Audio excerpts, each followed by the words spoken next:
বিশেষ করে বাচ্চাটাকে যেন বুবলি বা সাকিব ভাইয়া ওরা যেন সুন্দর মতো লালন পালন করতে পারে। যেহেতু বেবিটাকে আজকে দেখলাম, আমার কাছে মনে হয়েছে এত সুন্দর ফুটফুটে একটা গোলাপ ফুলের মতো একটা।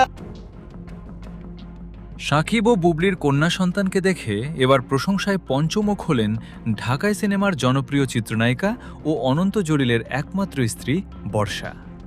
সম্প্রতি সোশ্যাল মিডিয়ায় ছড়িয়ে পড়া একটি ভিডিও চিত্রে বর্ষাকে বলতে শোনা যায় শিশু সংক্রান্ত এই মিষ্টি বিষয়টি নিয়ে তার ভাবনা। একই সাথে সাকিব ও বুবলিকে উদ্দেশ্য করে বর্ষাকে আরও বলতে শোনা যায় যে তারা যেন সুন্দরভাবে সংসার চালিয়ে যান, কারণ এই বাচ্চাটার একটি সুন্দর ভবিষ্যৎ পুরোপুরি নির্ভর করছে সাকিব বুবলির ওপর। আর এই ভিডিওটি সামনে আসতেই তা নিয়ে শুরু হয়েছে নানা আলোচনা। সম্প্রতি সময়ে বর্ষার এই ভিডিওটি নিয়ে নানা জল্পনা শুরু হওয়ার কারণে অনায়াসে এর সাথে জুড়ে দেওয়া হচ্ছে তাদের ছোট্ট কন্যা সন্তান শার্লিন খানের নাম। কিন্তু একটু গভীরভাবে খোঁজ নিলেই বেরিয়ে আসে আসলটু সত্য।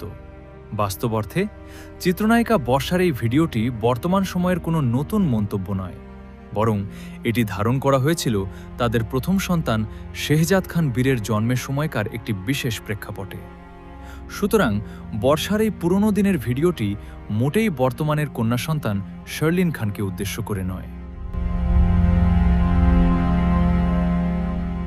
সামাজিক যোগাযোগ মাধ্যমে অনেক সময় তারকাদের বহু পুরনো সাক্ষাৎকার বা মন্তব্য বর্তমান সময়ের নানা ঘটনার সাথে জুড়ে দিয়ে এক শ্রেণীর মানুষ কৃত্রিম বিভ্রান্তি তৈরি করে। বিশেষ করে কন্যা সন্তানের বা পারিবারিক বিভিন্ন সংবেদনশীল বিষয় নিয়ে এই ধরনের মনগড়া প্রোপাগান্ডা ছড়ানো অত্যন্ত দুঃখজনক।